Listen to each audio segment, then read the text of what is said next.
بسم اللہ الرحمن الرحیم. السلام علیکم. میں بڑے دن سے سوچ رہا تھا کہ جو بات کہنا چاہتا ہوں وہ کیسے کہوں، کن الفاظ میں کہوں تاکہ جو میں بات کہنا چاہ رہا ہوں وہ بڑے احسن طریقے سے لوگوں تک پہنچے.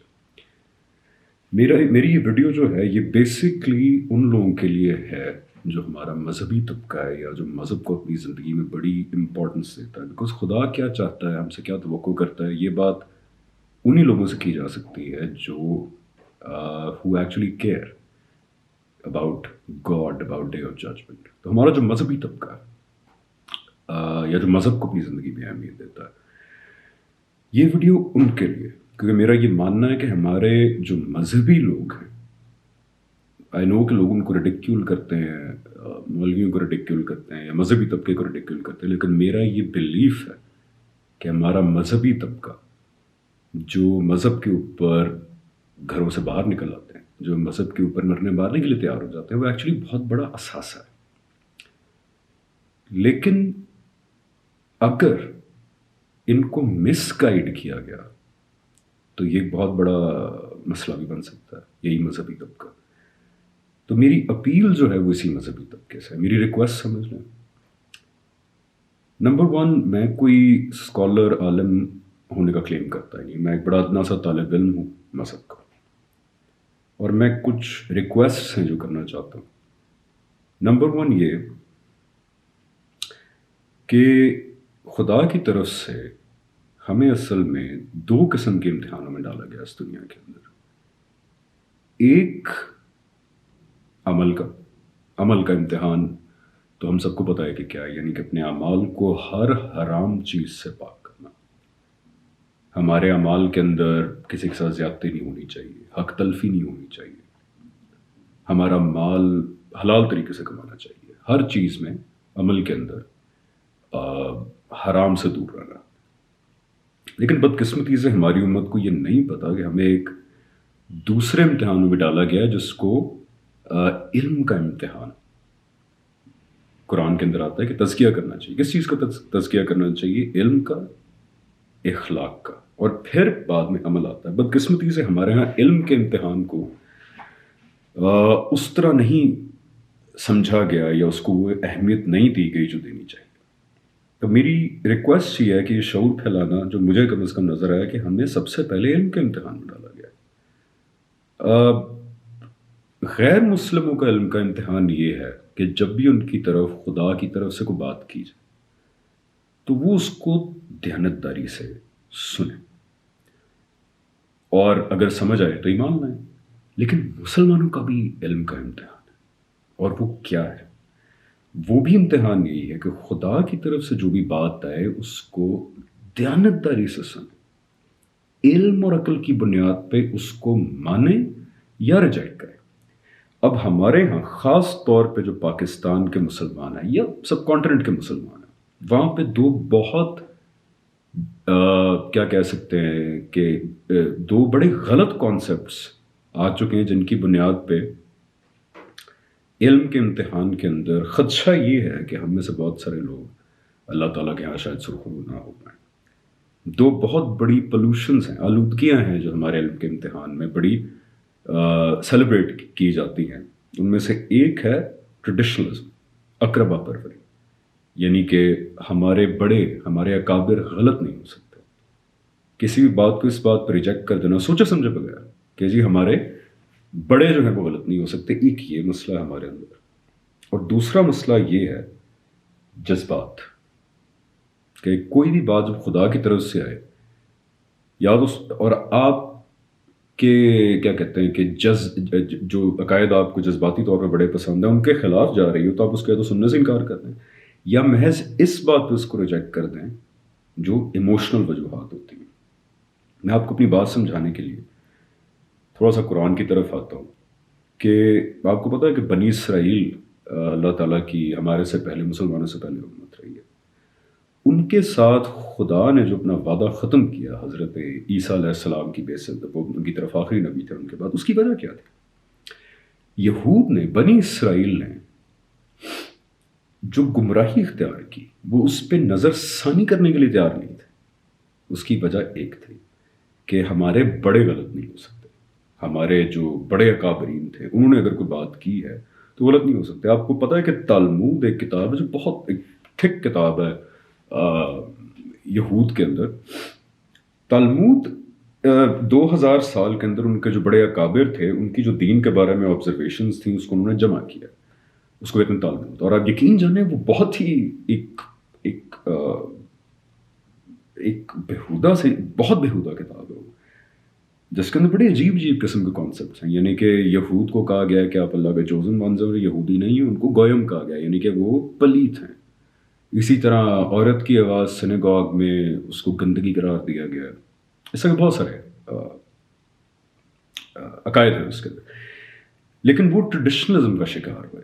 وہ تمام نبی یعنی کہ حضرت یرمیہ کی آپ کبھی اسٹوری پڑھیں, اس کو جرمیہ کہا جاتا سے لے کے حضرت عیسیٰ تک کی بات سننے کے لیے تیار نہیں ہوئے, بلکہ ان کے ساتھ انہوں نے ایک حضرت عیسیٰ کو سولی پہ چڑھانے کی کوشش کی اور حضرت یرمیہ علیہ السلام کو انہوں نے تو کنویں میں الٹا لٹکا دیا تھا. اس کی وجہ کیا تھی کہ ہمارے بڑے غلط نہیں ہو سکتے. ان کا یہ عقیدہ تھا کہ آخری ان کا جو مسیح آئے گا وہ پوری دنیا میں ان کو حکمرانی کروائے گا. آج تک وہ اس مسیح کا انتظار کرائے. حضرت عیسیٰ جب آئے تو انہوں نے کہا کہ یہ مسیح ہمیں نہیں چاہیے جو کہتا ہے کہ اپنی اصلاح کریں آپ. حضرت یرمیہ بھی یہی کہتے تو انہوں نے کہا ہم تو اس مسیح کا انتظار کریں جو تلوار لے کے آئے گا اور میں ساری دنیا میں حکمرانی کرائے گا جو آج تک ویٹ کریں. سو یہود نے نبیوں کی بات نہیں مانی, اللہ تعالیٰ کی طرف سے جو پیغام آیا اس کو نہیں مانا, سننے کے لیے تیار نہیں ہوئے. نمبر 1 جذباتیات کی وجہ سے, کیونکہ ان کا بڑی جذباتی ایفیلیشن ہو چکی ہے اس کانسیپٹ سے کہ ہمارا ایک فوجی مسیح آئے گا جو ہمیں دنیا کے اندر حکمرانی کرائے گا. اور دوسرا ٹریڈیشنلزم کی وجہ سے کہ ہمارے بڑے غلط نہیں ہو سکتے. یہی مسئلہ عیسائی حضرات کے ساتھ رہا جو نصارہ انہوں نے بھی یہی کیا کہ ان کو جب بتایا جاتا ہے کہ آپ کی کہاں کہاں غلطی ہے تو وہ بھی صرف ٹریڈیشنلزم کی وجہ سے کہ ہمارے بڑے سینٹ پال غلط نہیں ہو سکتے, اور ان کی جذباتی فلیشن ہے اس بات سے کہ حضرت عیسیٰ کو معاذ اللہ نعوذ باللہ وہ خدا مانتے ہیں. تو یہ ایک پرابلم ہے, یہ ایک آلودگی ہے ٹریڈیشنلزم.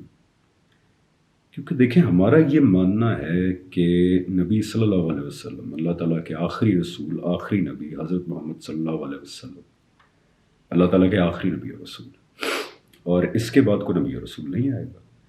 تو کسی انسان کو حضرت محمد صلی اللہ علیہ وسلم کے بعد غلطی سے پاک سمجھنا یا معصوم سمجھنا, چاہے وہ امام ہو چاہے وہ ولی ہو, میں آپ سے عرض ہی کر رہا ہوں کہ یہ اسلام کے خلاف ہے.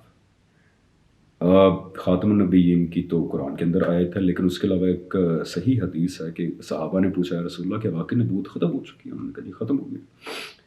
تو انہوں نے کہا پھر خدا سے کیسے رہنمائی حاصل کی جائے؟ تو حضور صلی اللہ علیہ وسلم نے فرمایا کہ مباشرات باقی رہ گئی, یعنی کہ کبھی کسی کو کبھی نیک انسان کو اللہ تعالیٰ خواب میں کوئی رہنمائی کرنا ہے. اس لیے آپ سے گزارش ہے کہ خدا کی طرف سے پیغام کو اس لیے اگر آپ ماننے کے لیے تیار نہیں ہو رہے یا سننے کے لیے تیار نہیں ہو رہا, خدا کی طرف سے کوئی بات اگر آتی ہے کہ ہمارے بڑے غلط نہیں ہو سکتے, تو یقین جانیے کہ یہ خدا کے ہاں ایک جرم ٹھہرے گا اور علمی امتحان کے اندر آپ کی ناکامی کا بھی باعث بن سکتا ہے. کیونکہ علمی امتحان میں غیر مسلموں کا یہ امتحان ہے جو باقی دنیا کے لوگ ہیں کہ خدا کی طرف سے کوئی بات ہے اس کو دیانتداری سے سنیں اور اگر سمجھ آئے تو پھر اس کو مانیں. اور مسلمانوں کا یہ امتحان ہے کہ خدا کی طرف سے بات کو دیانتداری سے سنیں اس پیغام کو, تاکہ وہ دوسروں تک پہنچا سکیں. اس لیے امت ہوتی ہے, اور نہ امت کھڑی کرنے کا اللہ تعالیٰ کو کیا ضرورت تھی. یہ امتحان ہے, یعنی کہ ہمارا امتحان یہ ہے کہ خدا کی طرف سے بات کو دیانتداری سے سمجھیں اور دنیا تک پہنچائیں, اور ان کا امتحان یہ ہے کہ وہ خدا کی بات کو سنیں اور دیانتداری کے ساتھ دیکھیں اور پھر سمجھ آئے تو ایکسیپٹ کریں. دوسری چیز ہے جذباتیات. ہمارے ہاں بدقسمتی سے دین کے بارے میں جذباتیات کو نہ صرف داخل کر دیا گیا بلکہ اس کو سیلیبریٹ کیا جاتا ہے. جتنے جنونی ہیں آپ, جتنے جذباتی ہیں دین کے بارے میں, اس کو اچھا سمجھا جاتا ہے. میں آپ سے عرض کر رہا ہوں کہ بالکل اچھی بات ہے, جذبہ is a very good thing, but کوئی بھی ایموشنلزم یا جذباتیات یا جنونیت اگر آپ کی عقل کو معزول کر رہی ہے تو خدا کے ہاں وہ قابل قبول نہیں ہوگا. آپ کو پتہ ہے کہ ایک صحیح حدیث ہے جس میں حضور اکرم صلی اللہ علیہ وسلم نے یہ فرمایا کہ میرے محبت اور عشق میں میرے ساتھ وہ نہ کرنا جو نصارہ نے حضرت عیسیٰ کے ساتھ کیا. یعنی کہ عشق اور محبت میں بھی آداب ہیں. دین یا خدا سے متعلق کوئی بات آپ کی طرف آئے اور عشق اور محبت اور جذبے اور جنون کے تحت آپ اس کو سننے کے لیے تیار نہ ہوں یا اس کو ریجیکٹ محض جذبات کی بنیاد پہ کر دیں گے تو وہ بھی خدا کے نزدیک ایک جرم ٹھہرے گا. قرآن کریم میں بھی آپ دیکھ لیں جو سورہ لہب ہے، یعنی کہ پہلا انسان جس کو قرآن کریم میں اللہ تعالیٰ نے کرس کیا باقاعدہ وہ تھا ابو لہب. کیونکہ رسول صلی اللہ علیہ وسلم بڑا مشہور واقعہ جو پہاڑ پہ کھڑے ہوئے انہوں نے کہا کہ میں جو یہ اس پہاڑ کے پیچھے اگر آپ سے کہوں کہ ایک فوج آ رہی ہے مکہ پہ حملہ آور ہونے کے لیے تو آپ میری بات مانیں گے. ان کے اس وقت لوگوں نے کہا کہ بالکل ہم آپ کو صادق اور امین پاتے ہیں. تو اس کے بعد حضور صلی اللہ علیہ وسلم نے فرمایا کہ اگر میں آپ سے یہ کہوں کہ ایک خدا ہے اور ایک قیامت کا دن آنے والا جب آپ کی جواب دہی ہوگی تو آپ میری بات مانیں گے. اس پہ ابو لہب نے اٹھ کے کہا کہ who are you to tell us کہ what is right and what is. تو تب آئی وہ صورت تبت یدا ابی لہب مطلب، یعنی کہ جذبات سے مغلوب ہو کے وہ بات سننے کے لیے تیار نہیں ہوا. اس لیے ان کنکلوژن میری ریکویسٹ یہ ہے خاص طور پہ ہمارا جو پاکستان کا مذہبی طبقہ ہے کہ خدا را اپنے رویے پہ نظر ثانی کریں. اور دیکھیں یہ باتیں سمجھنے کے لیے 8 سال درس نظامی پڑھنے کی ضرورت نہیں ہے. بیسک بات ہے کہ اپنے رویوں پہ نظر ثانی کریں. اقربا پروری اور جذباتی بنیادوں پہ اگر آپ کسی بات کو خدا کی طرف سے جو ہوتی ہے سننے کے لیے ہی تیار نہیں ہو رہا ہے یا آپ اس کو ریجیکٹ اس بات پہ کر رہے ہیں کہ ہمارے بڑے غلط نہیں ہو سکتے، یا پھر اگر آپ کا کوئی ایسا کانسیپٹ ہے جس سے آپ کی جذباتی لگا ہوا ہے اور بات اس کے خلاف جا رہی ہے اور محض آپ اس بات پہ اس کو ریجیکٹ کر دیں گے سوچے سمجھے بغیر اور سنے بغیر، تو یہ نہ صرف اس دنیا میں نقصان دہ ہے بلکہ آخرت میں بھی یہ مواخذے کا باعث بنے گا. دوسری چیز یہ کہ میں جب اسلام کی طرف آ رہا تھا تو بہت سارے ایسے سوالات تھے جس کے جوابات مجھے ہماری ریلیجس تھاٹ میں نہیں ملے. دیکھیں ریلیجس تھاٹ کیا ہوتی ہے؟ ریلیجس تھاٹ یہ ہوتی ہے کہ جب اللہ تعالیٰ کا پیغام آیا آخری دفعہ حضور اکرم صلی اللہ علیہ وسلم پہ، قرآن ہے، سنت ہے، صحیح حدیث ہے، تو اس کو پھر انسانوں نے سمجھنے کی کوشش کی، اس فقہ بنائی، یعنی کہ قانون سمجھنے کی کوشش کی، قانون کو کیسے اپلائی کیا جائے گا. اس کے بڑے بڑے فقیہ پیدا ہوئے ہمارے اندر. اس کے بعد پھر دین بحیثیت مجموعی کیا ہے، انسان سے کیا چاہتا ہے، اس کی بڑے بڑے عالم پیدا ہے. ابن تیمیہ سے لے کے جس کی آخری کڑی جو ہے ابو لالا صاحب مودودی رحمۃ اللہ علیہ تھی. تو جب انسانوں نے خدا کے پیغام کو انٹرپریٹ کیا اور اس کو اپنی زندگیوں میں کیسے نافذ کرنا ہے، سوسائٹی پہ کیسے نافذ کرنا ہے، اس کو بیٹھ کے سوچا تو اس کے نتیجے میں جو چیز وجود میں آتی ہے اس کو کہتے ہیں ریلیجس تھاٹ.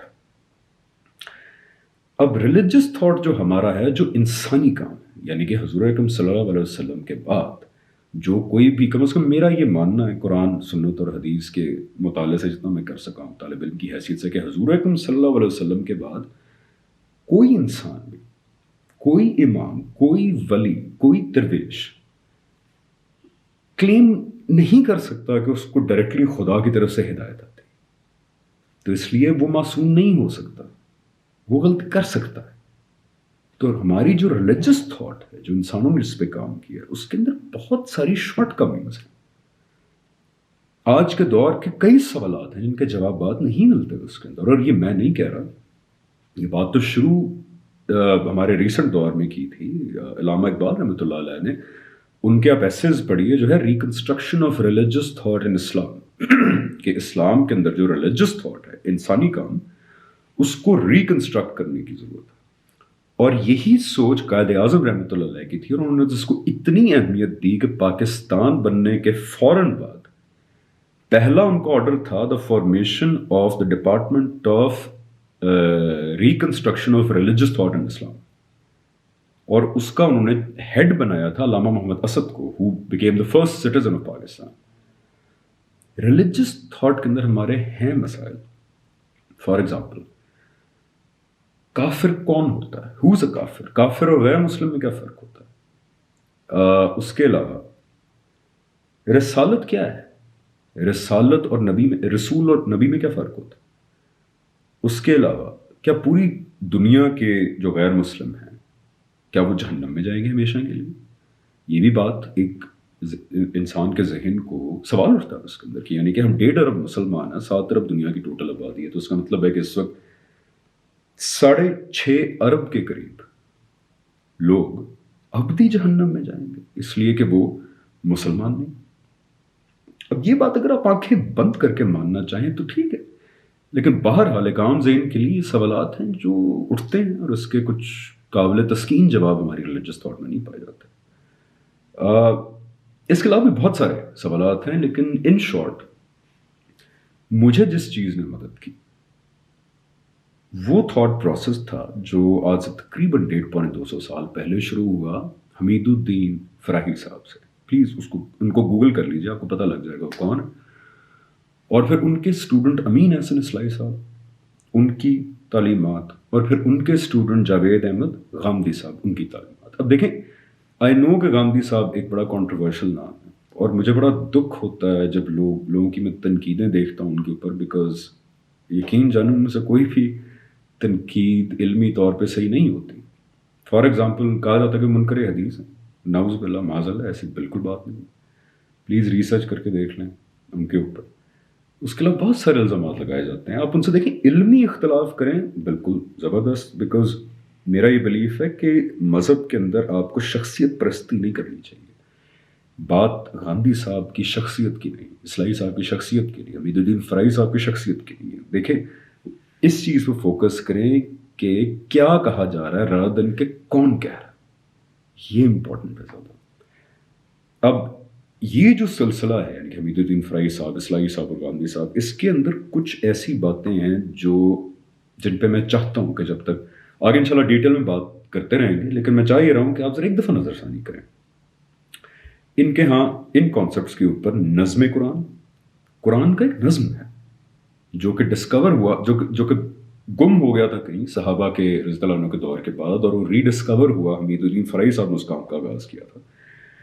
ورنہ بیچ میں تو مانا جاتا تھا کہ قرآن کے اندر کوئی نظم نہیں ہے، بس ایک اسکیٹرڈ، ایک پھیلی ہوئی آیات ہیں جن کا مجموعہ قرآن ہے۔ شاہ ولی اللہ نے تو رحمۃ اللہ علیہ نے یہ فرمایا کہ ایسے لگتا ہے کہ جیسے شاہی فرمان ہے جو اللہ تعالیٰ ایک بادشاہ کی طرح شاہی فرمان جاری کرتے ہیں، کبھی وہ ایک آیت کی صورت میں ہوتا ہے، کبھی پیراگراف کی صورت میں ہوتا ہے، اور کبھی ایک صورت کی صورت میں ہوتا ہے۔ لیکن ایسا نہیں ہے، خدا نے جو یہ آخری کتاب بھیجی ہے، یہ اس کے اندر ایک باقاعدہ نظم موجود ہے، اس کے اندر ایک باقاعدہ آرگنائزیشن موجود ہے، اور یہ نظم کیا ہے اب اس پہ ذرا پلیز دیکھیں، نظم قرآن کے ٹاپک سے، جس پہ کام شروع کیا حمید الدین فرائی نے اور تقریباً ختم ہوا جاوید غامدی صاحب کے اوپر۔ اس سے تمام جوابات ملتے ہیں اور بیہیویئرز ایکسپلین ہوتے ہیں، صحابہ کے بیہیویئر۔ فار ایگزامپل کیا وجہ ہے کہ رسالت کے دور کے اندر جزیرہ نما عرب کے اندر صحابہ حضور اکرم صلی اللہ علیہ وسلم کی قیادت کے اندر تمام بت توڑ رہے ہیں، بت خانے جو ہیں ان کو تباہ کر رہے ہیں، ایک بھی بت نہیں برداشت کر رہا ہے وہاں پہ۔ اور لیکن جیسے جزیرہ نما عرب کے باہر نکلتے ہیں تو وہی صحابہ کسی ایک بت کو ہاتھ نہیں لگاتے۔ آپ کو پتہ ہے کہ صحابہ کے دور میں یہ ایریا افغانستان کا بھی فتح ہوا تھا، اور یہاں پہ بامیان کے جو بدھا کے اسٹیچوز ہیں بڑے مشہور ہیں، جن کو افغان طالبان نے بم دھماکے سے اڑا دیا تھا، کہہ کہ جی ہم برداشت نہیں کریں گے ان کو اللہ تعالیٰ کی سرزمین پہ۔ کیا وجہ کہ صحابہ کے دور میں ان کو نہیں توڑا گیا، حالانکہ صحابہ کے دور میں فتح ہو گیا تھا وہ۔ تو یہ سارے آپ ایک دفعہ اس پہ نظر ڈالیں، آپ کو پتہ لگے گا کہ قرآن کیا ہے، اس کے اندر نظم کیا ہے، رسالت کیا ہوتی ہے، کیوں آخری اللہ تعالیٰ نے حضور اکرم صلی اللہ علیہ وسلم کے بعد رسالت کو اور نبوت کو ختم کر دیا، کافر کون ہوتا ہے، کیا ہم نے دنیا کے اندر کفر، الحاد اور اپوسٹسی سے جہاد کرنا ہے، کیا ہمارا کام امت کے طور پہ خدا کے پیغام کو دیانتداری سے سمجھنا اور پوری دنیا تک پہنچانا ہے، یا پھر ہم نے کفر، ارتداء اور شرک کے ساتھ باقاعدہ مسلح جنگ کرنی؟ اس لیے ان چیزوں پہ ذرا دیکھیں۔ اور آخر میں صرف اگلی ویڈیوز تو میں بناتا رہوں گا، لیکن میں صرف اتنا کہوں گا کہ حضور اکرم صلی اللہ علیہ وسلم کی ایک صحیح حدیث ہے کہ میری امت وہی گناہ کرے گی، وہی غلطیاں کرے گی جو ہم سے پہلے امتوں نے کیا۔ انہی کے فٹ سٹیپس پہ چلیں گے. تو صحابہ رضی اللہ عنہ نے کہا، صحابہ رضی اللہ عنہ نے فرمایا رسول اللہ آپ کو تو یہود اور نصارہ ہے؟ تو حضور صلی اللہ علیہ وسلم نے کہا ہو ایلس، وہ گناہ کیا تھے؟ آپ کبھی نظر ڈالیں کہ حضرت عیسیٰ نے آ کے جو مکالمے کیے اس وقت کی یہود سے، ہمارے علماء بڑی بے تکلفی سے کہہ دیتے ہیں کہ جی وہ گناہ تھے، وہاں پہ فحاشی پھیلی ہوئی تھی، ریانی پھیلی. نہیں، بنی اسرائیل نے بھی وہی گناہ کیا تھا کہ خدا کے پیغام کو عقلی اور علمی بنیاد پہ سمجھنے کی بجائے وہ لوگ جذباتی اینگل سے دیکھتے رہے اور ٹریڈیشنلزم کے اینگل سے دیکھتے رہے، اقربا پروری کے اینگل سے دیکھتے رہے، اور انہی چیزوں کے اوپر وہ ریجیکٹ کرتے رہے خدا کے پیغام کو. اور وہی غلطی نصارہ نے کی. بدقسمتی سے وہی غلطی بنی اسرائیل کی اور نصارہ کی اس وقت مسلمان کر رہے ہیں. میں دیکھتا ہوں کہ ہمارے ہاں زیادہ تر مسلمان اپنے اپنے گروہوں کے ساتھ بڑے لویل، اور جو بات بھی ان کے گروہ کے خلاف جاتی ہے اس کے اوپر وہ سننے کے لیے تیار نہیں ہوتے. بریلوی حضرات ہو گئے، پھر اہل حدیث اور سارے کے سارے گروپس جو ہیں، شیعہ حضرات ہیں، وہ جو ان کے گروپ کے یا ان کے اکابر کے خلاف بات جاتی ہے وہ نہیں سنتے. پھر جذباتی افیلیشن اتنی ہے کہ سننے کے لیے تیار نہیں ہوتے. تو یہ وہی غلطی ہے، یہ ایگزیکٹلی وہی غلطی ہے جو میرے نبی صلی اللہ علیہ وسلم نے بڑی شاندار طریقے سے، بڑے زبردست الفاظ کے اندر یہ پہلے سے پروڈکٹ کر دیا تھا کہ آخری زمانے کے اندر میری امت میں یہی غلاظتیں پائی جائیں گی. تو اس پہ ذرا نظر ثانی کریں. انشاءاللہ اگلی ویڈیو کے اندر میں آپ کو کچھ نٹ شیل کے اندر جو مجھے سمجھ جیسے چیزیں آئیں نظم قرآن کے حوالے سے، رسالت کے حوالے سے، تو وہ میں آپ سے شیئر کرتا رہوں گا. لیکن for now I hope and I پرے کہ ہمارے لوگ جو ہیں وہ اقربا پروری اور جذباتیات سے بالاتر ہو کے خدا کے پیغام کو دیانتداری سے سمجھنے کی کوشش کریں. ہم سمجھیں گے تو پھر ہم اپنی ایز این امت وہ رسپانسبلٹی پوری کر سکتے ہیں کہ آگے پہنچائیں. اگر ہم نے اس کو صحیح طرح نہ سمجھا تو ہم آگے کیسے پہنچائیں گے؟ پھر غیر مسلم اگر اس کو نہیں سمجھ پاتے یا غیر مسلم نہیں مطمئن ہوتے اس سے، تو قیامت کے دن جواب بھی اس غیر مسلم کی نہیں ہوگی، ہماری ہوگی. سو مسلمان گھر میں پیدا ہونا بے شک ایک فضیلت ہے، لیکن ایک بہت بڑی ذمہ داری بھی ہے. اور جہاں تک جذبات کی بات ہے، جذبات بہت اچھی چیز ہوتی ہے، لیکن اگر جذبات آپ کے علم اور عقل کو معزول کر دیں اور آپ کی دیانتداری کو جو ہے افیکٹ کر رہے ہیں خدا کے معاملے میں، تو وہی جذبات قیامت کے دن آپ کے لیے وبال جان بن جائیں گے. پورا قرآن آپ کی عقل کو اپیل کرتا ہے، پورا قرآن کہتا ہے اور تم عقل کیوں نہیں استعمال کرتے؟ تو پہلے اپنی عقل کو استعمال کریں دیانتداری سے، اور پھر جذبات کو فالو کرنا ہے اس کے، یعنی کہ جذبات پھر خود بخود آئیں گے. لیکن میں بھی تو پیشنیٹ ہی ہوں نا کہ سارے اپنے ایکٹنگ کے کام چھوڑ کے میں بھی زندگی ڈیڈیکیٹ کر رہا ہوں خدا کا میسج دوسروں تک پہنچانے کے لیے. لیکن میرے جذبات کبھی بھی میری عقل کو معزول نہیں کریں گے، کیونکہ اگر کر گئے تو قیامت کے دن وہی میرے لیے وبال جان بن جائے گا. So till next time, thank you very much. اور اللہ تعالیٰ اگر میرے سے کچھ غلطی ہوئی ہو یا میں نے کوئی غلط بات کی ہو تو اللہ تعالیٰ جو ہے اس کو ہمیں توفیق دے کہ میں صحیح کر سکوں. اور ہمیشہ وہ دروازہ کھلا رکھیں کہ میں جو بات کر رہا ہوں میں سمجھتا ہوں ٹھیک ہوں، لیکن میں غلط بھی ہو سکتا ہوں. جب جتنے مرضی بڑے عالم ہوں، اس امکان کو کبھی آپ نے ختم نہیں کرنا کہ غلط بھی ہو سکتا ہوں. تو اس لیے اگر غلط ہوں، علمی اور عقلی بنیاد پہ ہمیشہ انسان سیکھتا رہتا ہے. تو ابھی تک یہ گزارش تھی، 2 گزارشات ہیں، صرف 2 گزارشات ہیں. کوشش کریں اپنی اصلاح کریں ہم لوگ، اور اقربا پروری اور بلائنڈ جذباتیات سے اپنی جان چھوڑیں.